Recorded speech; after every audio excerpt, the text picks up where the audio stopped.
Olá, seja bem-vindo à grandiosa enciclopédia do Ludopédio, nona temporada do programa que recupera a história do desporto que move multidões. É já o capítulo 380 e sempre com os comentários dos nossos mistérios da memória, o João Nuno Coelho, sociólogo, o Rui Miguel Tovar, jornalista. É com eles que vamos entrar na máquina do tempo, hoje com um programa e um convidado muito especiais. Vamos então aos títulos da semana. Montijo, a história de um clube que durante os 60 anos de existência esteve 3 vezes na primeira divisão. A cidade presta homenagem ao emblema onde jogaram, entre outros, João Alves, o Luvas Pretas e o guarda-redes, Ricardo. O programa é muito especial porque versa um clube já extinto e um convidado que vive esse mesmo clube com uma paixão enorme. Rui Pérez é membro da organização da exposição que está patente ao público. Muito obrigado para já pela sugestão, depois por poder vir aqui a partilhar connosco essas memórias. Que paixão é esta pelo Montijo? Desde já também obrigado pelo convite. É uma paixão que já vem de há muitos anos, que também fui jogador do clube nas camadas jovens, e esse sentimento começou a crescer um pouco por aí.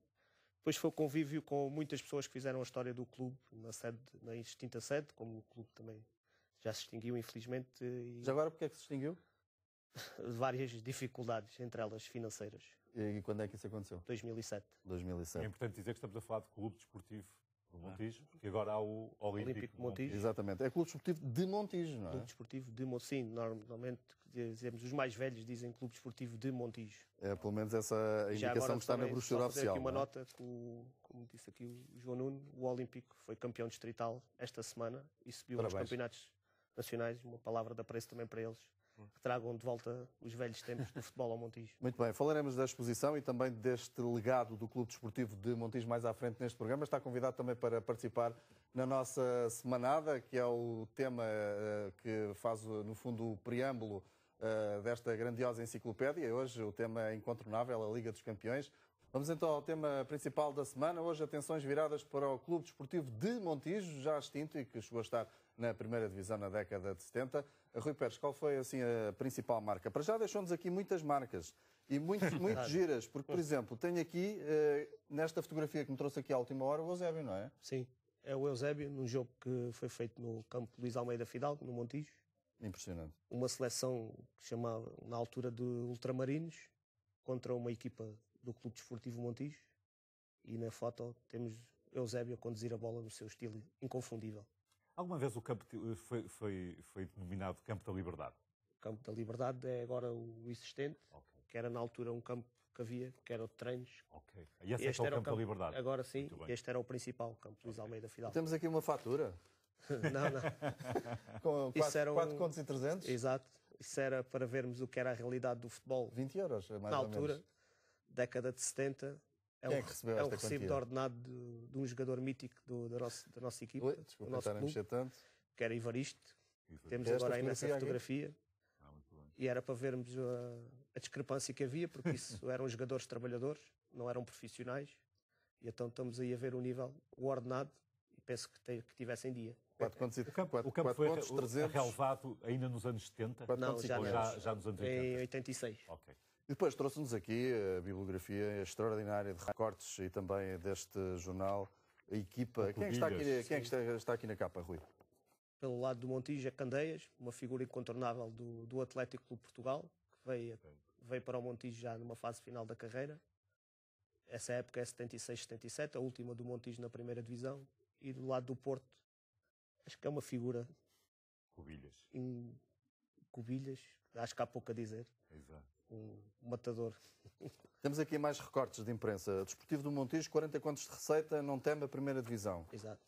Isso era na fase que o Montijo ia destacado na época 71-72 na segunda divisão, para subir para a primeira. Na foto temos o professor Rui Silva, que é uma figura também emblemática do Sport Lisboa e Benfica.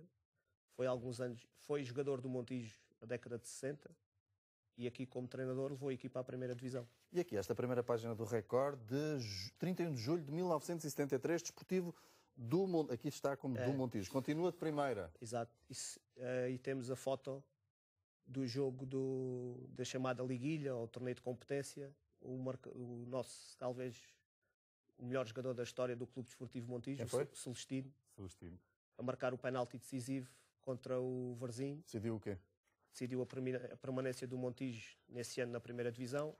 Curiosidade das curiosidades, o Varzim, onde jogava João Alves, que no ano a seguir, fruto desse jogo, os dirigentes do Montijo quiseram contratá-lo.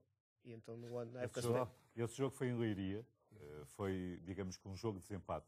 Que as 4 equipas que marcaram presença todas empatadas. Acabaram todas na altura com 6 pontos, penso eu. Sim. Ou seja, todos tiveram 2 empates, 2 vitórias e 2 derrotas. E mesmo em termos de golos, muito semelhante. E o Varzim e o Montijo acabaram com o Montijo com 6-6 e o Varzim com 3-3. Exato. Se fosse hoje, o Montijo não precisava de ter feito o jogo de desempate. Mas mesmo assim foi feito o jogo de desempate e foi o Celestino que marcou o golo. E não foi, já aos 98 minutos. E não foi gol de ouro, é o primeiro gol de ouro da história. Exatamente. Tem uma curiosidade que esse jogo foi o primeiro jogo decidido por morte súbita em Portugal. O jogo vai a prolongamento, o penalti penso que é aos 8 minutos do jogo de prolongamento. Muito bem, e este recorte jornal, o meu time é assim por José Muniz, treinador do Montijo. Isso é também um mítico treinador da década de 70 do futebol nacional. Foi em 76, Sim, 77. exatamente. É um treinador madeirense, treinou muitas equipas da primeira divisão e aí faz uma avaliação individual de cada jogador, que é muito engraçado para a altura, ele a falar dos próprios jogadores, o que é que eles poderiam dar mais, o que depois, é que poderiam depois tudo publicado, não é? Tudo publicado. Treinador, jornalista, tudo. E tudo temos publicado. aí uma fotografia Cândido Oliveira, em Ponte Grande. Temos falta aqui ainda esse Chico recorte. Mota, que era um grande avançado é na isto, altura. jogar e trabalhar no Montijo, cozer a cortiça de dia e treinar de noite? Exato. Impressionante. Quer-nos explicar o contexto deste título? É ver um pouco naquilo que eu há bocado estava a dizer dos jogadores serem jogadores trabalhadores, não serem profissionais a tempo inteiro. E então cada um tinha o seu ofício, que neste caso da fotografia em cima temos Ivaristo a cozer cortiça, que é uma arte que era muito importante para a economia local na altura. Havia muitas fábricas de cortiça, era uma principal atividade económica. E em baixo temos também Porfírio, um extremo que foi das escolas do Sporting, chegou a jogar na primeira equipa do Sporting. Também tinha uma loja de que vendia retrosaria, penso eu. E então estava na loja e depois ia para o treino. Isto temos aqui um espólio fantástico. Muito obrigado, Rui, por partilhar connosco estas relíquias de imprensa e não só. Está nesta altura exposta e feita uma exposição que pode ser visitada com muito material. Não é? A exposição foi inaugurada em meados de abril. Vai estar patente no Museu Municipal Casa Mora até final do mês de agosto. Portanto, durante as férias, todos temos tempo para ir lá Durante as visitar, férias, não é? durante as festas populares de Montijo. Vai estar aberto também de noite. Foi uma organização entre a Câmara Estamos a ver aqui o símbolo do Montijo, a camisola Exatamente. do Montijo. Esta foi a principal? Temos ali ou não? uma réplica da camisola da original do clube. Foi uma junção com as cores da cidade, porque o clube nasce da junção de 3 antigos clubes existentes na Isso é cidade. importante, sim. 1948. 1948. O Alde Galense, não é? Alde O 11 Galense, Unidos e o Avenida. Avenida. Então cada um tinha as suas cores e quando houve a junção optaram para não ficarem melindrados uns com os outros, optaram pelas cores da terra e então optaram aos quadrados verdes e amarelos, que já era a cor do município na altura. Como é que foi possível pôr de pé esta exposição? Foi com muito trabalho de Portanto, reunir este material todo não é uma fácil, pessoa, não é? porque o material dizia-se pela cidade que estava Disperso. perdido. Pois. Até alguém tinha levado, não Estava sabia ou não quem. estava? Estava na antiga sede. É um trabalho de um homem, que é o senhor Traquina. Foi muito importante porque conseguiu reunir tudo lá na sede, num sótão, conseguiu descobrir todas as taças, teve muito trabalho catalogá-las. E aquele carro? Era o Aquilo é autocarro? uma réplica do autocarro antigo, sim, Muito bom. um dos autocarros Muito bom. do clube. Temos ali várias taças, desde 1900, como disse, o clube foi fundado em 48. Em 1950 já foi campeão distrital. Em 65 ganhou a terceira divisão, não é? Em 66 estavam os magriços em Inglaterra e o Montijo festejava o seu primeiro título nacional, campeão da terceira divisão. Temos também ali uma E camisola. estas botas? Isto é também uma réplica das botas de travessas que se utilizava na altura. Temos também ali uma camisola um guarda-redes icónico, que era o Retol. Temos também ali a camisola da altura da terceira divisão. Esta é uma imagem muito bonita. Sporting Tradição Montijo, campeão. Temos ali desde 65 até 66, até à década de quase 2000, o Montijo nunca mais passou da terceira divisão para baixo. teve inúmeras épocas. Quando não teve na primeira, naquelas 3 épocas, todas as outras épocas, na segunda divisão, esteve sempre em segundo, terceiro lugar. Depois, quando nomearam as competições, passou a segunda B, sexto, 7 lugares, quintos. Foi uma equipa sempre ali no top 20 nacional, digamos assim. Voltou aos distritais? Voltou ao distrital em 2000, em 99 voltou ao distrital e ganhou, foi o último título do clube em 2000. E depois, quando foi extinto, estava na terceira? Ficou sempre, depois de 2000 até 2007, ficou na terceira divisão, sempre com classificações. E ganhou em 89-90 também a terceira divisão. 89-90 foi o último título nacional ganho, também da terceira divisão. Rui, qual é o papel e o peso e a importância de todo este espólio, de todas estas recordações e memórias na cidade e todos aqueles que lá vivem? Sim, tanto para mim como para uma grande parte das pessoas que viveram essa altura do clube, que ainda são muitas que têm essas memórias patentes, principalmente da primeira divisão, coisa que infelizmente eu não tenho porque sou novo, como costumo dizer por lá. Tenho pena não ter vivido esses tempos, porque vivi só os tempos, digamos, entre aspas, maus, porque o clube já vivia uma situação, digamos, a balões de soro. Mas agora com isto da exposição, um reavivar de memórias, porque todas as pessoas que visitam, há um primo, há um tio, há um amigo, há um colega de trabalho, há um amigo, um forasteiro que ficou seu amigo, ficou em casa a dormir. E era um clube que trazia uma paixão muito grande. O estádio estava, o Luís Almeida Fidalgo, que estava sempre cheio. E era uma romaria até ao clube, ou até ao estádio muito grande, e excursões de 3, 4 autocarros. Há aqui uma ligação emocional muito importante. O nome da exposição é bonito, o Desportivo, um clube no coração. Sim, não é? sim. Mas também para quem quiser aprender um pouco de história do desporto. Também é importante para quem não tem só essas memórias, mas também vai aprender muito quando lá for. Exato. Quando visitar esta exposição. O clube, na sua gênese, foi concebido logo por pessoas também ligadas a outros desportos. Foi logo fundada uma secção de basquete, em conjunto com o do futebol, que era o dinamo do clube, não é? Esta brochura fala, lá está, de basquetebol, o basquete não só, teve logo atletismo, também na primeira divisão handball, em décadas de 50, foi campeão nacional da terceira, teve na Liga Profissional. Em termos de atletismo, temos uma campeã do mundo, de marcha atlética, e júniores representavam o Montijo, e temos também uma atleta presente nos Jogos Olímpicos de Barcelona, na marcha, Isilda Gonçalves, que representava o Montijo na altura. Não é um clube que possa ficar esquecido, por isso é que tem que ser um clube no coração e na memória de todos que gostam de desporto. Muito bem.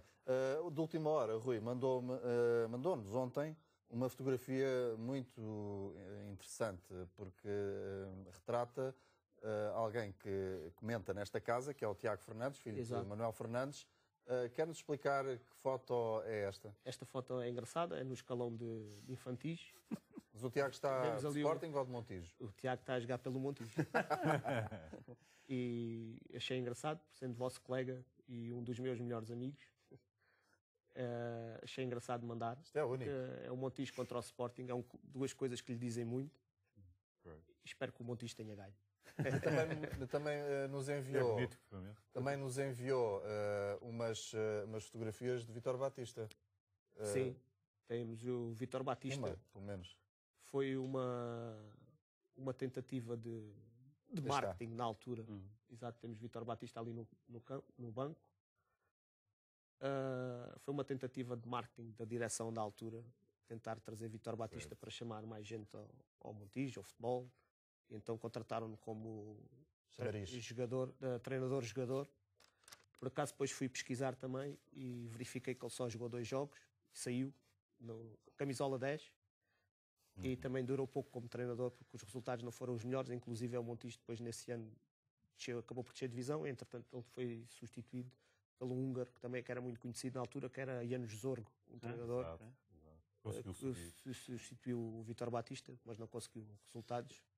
Isto aqui na grandiosa enciclopédia, o tempo é como a areia da praia, foge rapidamente entre os dedos e vamos ver também imagens, porque estão no arquivo RTP e isso também é um legado incrível. João, tu tinhas feito vários pedidos, mas só encontramos um jogo de 1972, mas tem golos do Montijo, penso na tapadinha, frente ao Atlético. E é muito interessante este jogo, que foi o primeiro jogo do Montijo do Desportivo de Montijo na Primeira Liga. É um jogo marcante. É o primeiro e logo vitória fora. Exatamente. E logo contra uma equipa que, não sendo vizinha, mas havia uma certa rivalidade. Pois, deve emocioná-lo muito, não? Sim, muito.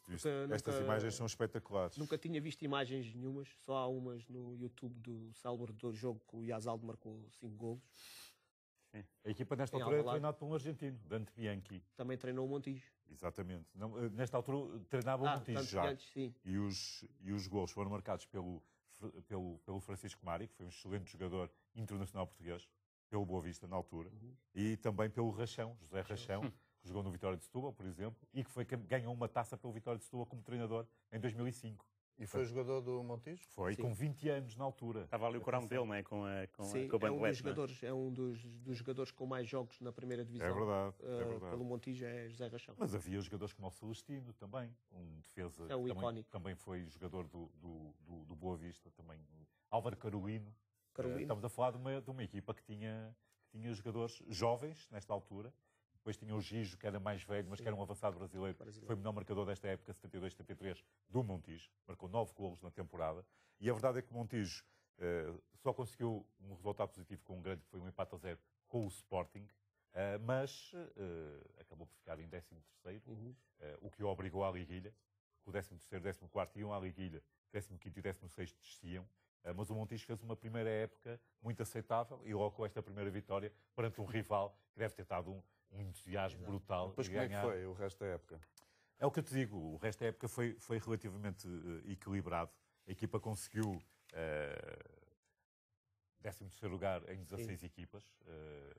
Acabou por ter uma maioria de derrotas, obviamente, mas conseguiu, no fundo, sobreviver e ir à liguilha. Não desceu ou desceu? Não desceu. Foi obrigado a ir à liguilha, a tal liguilha em que houve um jogo decisivo, o que se chamaria hoje um play-out, com o Varzim, em Leiria, e o Montijo venceu por 1-0. Gol do Celestino. Só uma à parte, que eu costumo dizer que o Montijo esteve envolvido, se calhar, na maior e na melhor década de sempre do futebol português. Porque, por exemplo, em 72, 73, o Sporting foi 5º classificado. Nesta época, o Montijo ficou em 13º. O Sporting já contava na altura com o Yazaldo.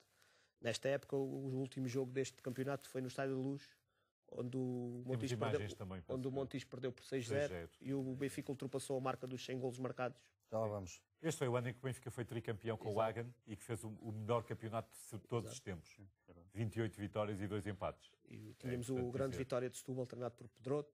Exatamente. Ficou em terceiro, pensou, o Belenenses foi segundo. Portanto, no fundo é um grande orgulho saber disto, não é? E recordar isto. Sim, é sinal que o meu clube e a minha cidade tiveram no apogeu do futebol português, digamos assim. Rui, o que é que sugeriu este tema quando decidimos avançar para um clube que já não existe? Muitas coisas boas. Por isso mesmo, não é? Por não existir e por pertencer ao passado do futebol português e por ter sobrevivido na primeira época também é importante. É um pouco antropologia desportiva. Muito. Sim. E depois... Sem ofensa para o sociólogo. Não. Eu percebo isso. Faz sentido porque além da parte da história, que é fundamental, o facto do Montijo, do Desportivo de Montijo, estar inserido numa zona foi muito importante na história do futebol português. Sem dúvida. E que também tem a ver com a própria antropologia do futebol português, no sentido em que toda a zona industrial, digamos assim, toda a cintura industrial de Lisboa e margem sul, teve uma importância, lá está, sociológica, antropológica muito importante na história do país e particularmente do futebol neste caso. Sim, sobretudo antes do 25 de Abril. Exatamente. Depois acabou, não é? Exatamente. Para dizer que a subida de divisão foi um marco histórico, porque sim, porque é sempre histórico a subir, mas o Montijo subiu, ou melhor, conseguiu selar a subida sem qualquer derrota. 18 vitórias e 9 empates. A 3 jornadas do fim, ganhou ao Sesimbra e logo aí passou à primeira divisão, um feito extraordinário. Sim, subir sem derrotas é excelente. Claro. Só perdeu a decisão de campeão, a União de Coimbra. Não, depois perdeu com Torres Novas a 2 jornadas do fim. Ele teve 2 derrotas nessa época. O primeiro foi nesse e depois foi perdeu com a União de Coimbra, depois a final em Tomar. Claro. O União de Coimbra de Joaquim Mel, que viria a ganhar a Taça de Portugal. Por Estrela, em 90. O Estrela da Amadora. É verdade. Quem marcou os golos foi Nisa, também. Uma figura do futebol português. Sim. Não sei se queres concluir sobre as tuas Não, era sensações isso. sobre o clube já é ser campeão e depois representar bem a terra no ano seguinte, no primeiro contacto com a primeira divisão. É sempre interessante ver isso. Ver acontecer na primeira divisão é muito raro e é estimulante ao mesmo tempo. Tu tinhas pedido... E é excepcional, repara, Vitória de Setúbal, Barreirense, CUF e Montijo, na mesma temporada, na primeira divisão. É impressionante. Sem dúvida. 4 representantes Incrível. da Associação de Futebol de Setúbal, que neste momento está longe de ter sequer Muito longe. Portanto, tinhas feito 7 pedidos, não foi mal. O nosso arquivo encontrou alguns. Um bocadinho mais sorte que o João esta semana. Mas, olha, por exemplo, temos o 0-0 do Montijo com o Sport. Sim, isso é um jogo problemático. Isso é um jogo problemático porque há uma agressão ao Vítor Damas, de um adepto, de um espectador. Não sei se há imagens desse lance, que não é lance do jogo, mas faz parte do jogo. Esta imagem é espetacular. Não é? Eu, quando estive a editar estas imagens, não me lembro dessa agressão. Não, mas é uma agressão muito feia. O Damas até saiu para o balneário cheio de sangue, que depois até motivou a tal suspensão do estádio, e o próximo jogo que iremos ver com o Porto será no tal Campo da Liberdade que o João há bocado estava a perguntar. Daí serem 2 campos. O jogo com o Porto foi no Campo do Bravo, no Seixal. Foi do Bravo? Então olha, atenção, da Liberdade. Atenção que em 1972 os jogos de futebol na margem sul tinham uma dimensão política muito importante. Sim. Era um momento em que havia muito aproveitamento para contestação, até ao próprio regime por parte dos operários, e ficaram famosos os desafios silenciosos em que a polícia ia de metralhadora para os estádios e obrigava os adeptos a estarem calados. E é impressionante. Há vários relatos disso no Barreiro, principalmente. Especialmente no Barreiro. Aqui a curiosidade é, na semana seguinte, portanto, o Damas foi agredido, não é? O jogo acabou muito mal. E no jogo seguinte, Sporting Leixões, em Alvalade, o Damas já estava recomposto, jogou, e esse jogo durou 5 minutos. É verdade. Porque o árbitro, para além de marcar um penalti contra o Sporting aos 2 minutos, mandou repetir o penalti, defendido pelo Damas. Depois, na segunda tentativa, o Leixões marcou, bola ao meio, o Sporting atacou, o fiscal de linha marcou canto e o árbitro marcou um pontapé de baliza. Invasão de campo. Há uma imagem, Portanto, há uma imagem incrível tiveram... de um senhor com um guarda-chuva na mão atrás do árbitro. O Carlos Lopes. Chamava-se Carlos Lopes. Jogou sempre em pelado, não é? Sim, o Montijo sempre, infelizmente, sempre... mas as imagens são lindíssimas. É um grão... Ali, Rachão no seu estúdio inconfundível. O Rachão com o seu cabelo comprido. Espetacular. Número 10. É o número 10, o José Rachão? É. Vamos estar mais atentos então. Com a sua fita, não é? Exato. O Francisco Mário também era um excelente jogador, o avançado. Francisco Mário. Aqui. E este Giz, o brasileiro, também era Sim, também marcou muitos golos pelo Montijo. É verdade. Francisco Mário, Álvaro Carolino e João Alves são transferidos em 73, 74 para o Boa Vista. É verdade. E fazem aquela grande equipa. Pedroto, e que no ano a seguir são todos internacionais. Exatamente. E em 76 foi em segundo lugar no campeonato. Exatamente. É espetacular. Vamos avançar então para mais um jogo desta temporada do Montijo, agora frente ao Futebol Clube do Porto, Rui, que foi então disputado no campo... Sim, no estádio do Bravo, no Seixal, à custa lá. dessa suspensão do campo Luís Almeida Fidalgo. O gol do Porto é marcado pelo Abel. E no último minuto. Sim. Moçambicano aos 90 minutos. O Abel tinha vindo do Benfica, tinha um irmão no Benfica também, que era o Zeca. Chegaram a jogar juntos uma final. Já tinha visto estas imagens, Rui? Não. De vir as lágrimas aos olhos. São fantásticas. Vamos ver mais uma vez. Aqui em movimento normal, em velocidade normal. O Montijo perdeu muitos jogos nesta época, nos últimos minutos, nos últimos... Pois, até o lavado de cestos, não é? Era. A tal inexperiência também, não é? Na primeira divisão. E víamos ali muita gente sempre nas bancadas, sim, sempre. Principalmente sempre. Contra os grandes, não é? E contra os pequenos, como é que é? Era igual. Era sempre. Casa cheia. E de referir que a espinha dorsal da equipa, a base, era sempre os jogadores da terra. E outros que ficaram, como o Rachão, que veio de Peniche, mas que atualmente mora no Montijo, e o Giz, que também ficou muitos anos no Montijo. Mas a espinha dorsal eram montigenses e até da cantera, como se costuma dizer. Por acaso, a última vez que vi o Rachão foi no estádio da Tapadinha, no Atlético. Uhum. Ele vai lá ver os jogos. Achei piada agora. Foi num documentário sobre o 25 de Abril em que ele esteve muito bem. Se calhar foi a história do próprio dia, o seu dia 25 de Abril. Sim, está muito engraçado, muito bom. Vamos avançar para o dia 17 de dezembro de 1972, para o jogo entre o Montijo e o Benfica. Também foi uma escolha tua, Rui. Sim, pois é. E foi só 1-0. Eu sugeri, pois. Foi mais um gol do Eusébio. Mais uma vez aparecer neste programa, não é? Já apareceu na fotografia, agora vai aparecer na imagem, marcar um gol. mais uma imagem muito, muito bonita, porque o pelado tem o seu encanto, e já fizemos um programa sobre pelados espetacular, é muito melhor do que o sintético para mim, espectador, como jogador, se calhar. Mais vale Há de ser muito mais doloroso. Mas vale um bom pelado Exato. que um mau Sintético. não é? Exato. Pois.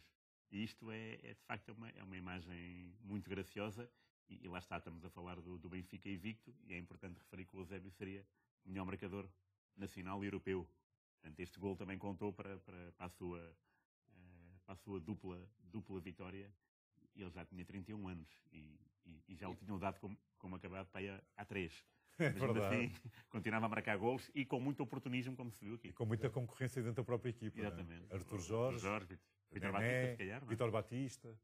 Portanto, Moinhos. era sempre um osso muito duro de roer. Sim, o Montijo também em as casa. equipas Já não vimos estavam aqui o habituadas 0-0 a com o jogarem- Sporting, 1-0 apenas do Porto, mesmo no último minuto, e aqui 1-0 do O pior era os jogos fora, Pois. porque o pelado também era um aliado. Pois. Porque treinar e jogar no E as pelado dimensões? era diferente. As dimensões eram regulamentares, tanto que depois, em 1986, quando ficou relevado, chegou a receber jogos das seleções sub-21 e chegou a ser considerado o melhor relevado do país. Estamos a falar de cerca de 7 mil espectadores. Sim. Depois fizeram uma bancada atrás de uma das balizas, que ficou com mais capacidade. Penso que na altura tinha 14 mil, que eram sem cadeiras. Era, Pois, eu Sim, Cimento. claro. Exato. Como vemos ali, As imagens são mesmo. espetacular. Muito bem. Montijo 0, Benfica 1 em 72. E agora, já em 1973, a 10 de junho, o Benfica, Rui Miguel e Rui Pérez, Sim, claro. goleia o Montijo por 6-0. O que é que aconteceu aqui? Este o Rui já falou sobre este jogo, é o último da época, e que coroa o Eusébio como melhor marcador europeu. Faltava aí 2 golos para superar o Gerd Müller, e o António Simões, que era o capitão neste dia, admite que foi a única vez que jogaram deliberadamente para o Eusébio. Portanto, quando entraram em campo, era para ganhar, mas isso já era Provável. tácito, não é? Exato. E o que interessava era levar o Eusébio a ganhar a segunda botador, e de facto aconteceu, porque marcou 4 golos. E bastava aí 1. Marcou 4, foi 6-0, e foi um dia de festa, claro. Ali está o Simões. Exatamente. A tentar passar a bola ao Eusébio. Claro. Rui Pérez já tinha visto estas irmãos. imagens? Sim, ali vemos também ali ao centro da defesa um dos jogadores icónicos Nené. da nossa equipa, que era Moreira. Também jogou as participações. Camisola. A camisola 4, penso eu. Moreira também Sim, jogou já o muitos vimos anos. ali. Sim, não é? jogou desde a subida, foi campeão da terceira divisão, e ali vemos como capitão de equipa número 3. E jogou as participações todas que o Montijo esteve na primeira divisão, ele jogou nas 3. 6-0 em 73. Mas passaram 2 guarda-redes muito conhecidos pelo Montijo também, o Delgado Sim. e Falei no Ricardo e o no Manuel início. Abrantes. Manuel Abrantes Sim, são os dois e da o mesma Ricardo- época. e Da o mesma Ricardo- época. Sim, exato. O Ricardo mais recente. Estou a falar de Ricardo, guarda-redes sim, mais antigos. em termos de jogadores internacionais, temos até uma curiosidade. E o Fernando Mendes, não é? O nosso Fernando. E temos também uma curiosidade no Mundial de 2006 na Alemanha. A primeira jornada, Portugal-Angola, defrontaram-se 2 jogadores formados no Montijo que se estrearam pela equipa principal. Ricardo por Portugal e Cali por Angola. Como é que isso foi vivido? Para mim é um espetacular, porque sou amigo pessoal dos dois, e ver os dois ali no Mundial a defender as suas seleções, até porque, como o Rui disse, ali o pós-25 de Abril, o Cali era de um bairro onde vinham muitas pessoas dos países africanos, e cresceu ali e tornou-se um jogador, muito bom jogador, fez uma bela carreira no Santa Clara, na primeira divisão, e depois no estrangeiro, na Suíça, e tornou-se um ícone, ainda hoje é uma lenda viva de Angola, que chegou a ser capitão e foi presente no Mundial, e ver os dois ali lado a lado, do campo de Luís Almeida Fidal, pelado para os grandes palcos do futebol mundial. Montijo é mesmo uma terra de futebol, não é? Sim, temos tido futebol, ainda hoje, mas como falei há bocado, José Neto, por exemplo, foi um dos primeiros, bicampeão europeu. O Futres também tinha ligações ao Montijo. Futre, o Montiense, apesar de nunca ter jogado no Clube Pois, por isso Desportivo é que eu Montijo. digo, tinha Já me perguntaram ligações à isso. cidade e não tanto Se ao lá clube. tinha jogado ou não. Mas não. Não jogou. Não, passou logo para o Sporting. Não chegou a ser. Mas estamos a falar apenas e só de um dos melhores jogadores portugueses de todos os tempos. Sim. Né? É Montijo. Tem o ADN. Claro. Tem o ADN nas ruas e do pó da cortiça. E então formaram-se ali grandes jogadores. Muito E bem. essa ligação à indústria? Também, olha, temos também um jogador que, Zezinho, da década de 50 do Benfica, jogou 8 temporadas no Benfica. Tem o famoso jogo em Chamartin, na altura, onde secou Di Stefano, na altura o melhor jogador do mundo, que também tem um palmarés digno, 3 campeonatos e 4 taças de Portugal pelo Benfica, 75 jogos oficiais. Desde a década de 50 que o Montijo sempre formou grandes jogadores. E muito com o futebol de rua, não é? Sim, na altura o Paulo Futre fala muito disso. Claro. Que jogava ali, ele morava junto ali à Praça da República, que era não havia trânsito, e depois também com as ondas do barco quando ia treinar, que imitava o Chalana. Mas sim, era o futebol de rua, era muito. Qualquer rua víamos miúdos a jogar. Claro, e esta cantera que fez o Montijo grande, jogar na primeira divisão, era tudo jogadores de rua, como vemos ali o Ivaristo naquela fotografia, com as meias em baixo, mas que eram autênticos guerreiros dentro do campo, não do relevado. Fantástico. Esta foto até não é é? curiosidade. Do Vemos aqui Ivaristo com a bota na mão, após um desaguisado com Baltazar, que era outro guerreiro do Sporting, que era outro guerreiro assim como ele, e então que ele ficou sem a bota e então deu com a bota na cabeça do Baltazar e acabou por expulso, e aí vemos ele a ir direito aos balneários com a bota na mão. Mas ainda passaram os jogadores como o Eurico Caires, Sim, pai de Bruno Caires. o João Cardoso, Sim. também foi um jogador importante. Depois no Braga, penso eu. Sim. Para finalizar, João. Não, são o João Alves. Sim, Foi já um jogador com falámos. mais jogos na temporada de 73-74, que é incrível. Sim. Um jovem de 21 anos, jogador com mais jogos nessa temporada. Portanto, certeza que foi muito importante. De vez vou perguntar ao João isso. Temos também numa das nossas conversas, a importância que teve o Montijo na carreira dele. Que é o Custódio Pinto, figura icónica das escolas do Montijo, jogou nos séniores, foi transferido para o Futebol Clube do Porto e como capitão, um símbolo do Porto, na altura o jogador com mais golos marcados e que levantou a Taça de Portugal após um grande interregno do Porto não ganhar títulos. Naquela altura que o Porto ganhava poucos títulos, chegou a 326 jogos e 105 golos. Custódio, penso que está no 11 mais utilizado sempre da história do Futebol Clube do Porto, em número de jogos. Sim. 30 minutos à Montijo, aqui na grandiosa enciclopédia do Ludopédia, e vamos às rubricas finais, começando pelo futebol. Já? É um lugar estranho. Já acabou.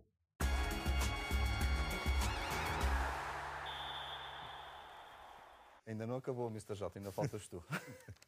Não, a parte do Montijo. Do Montijo.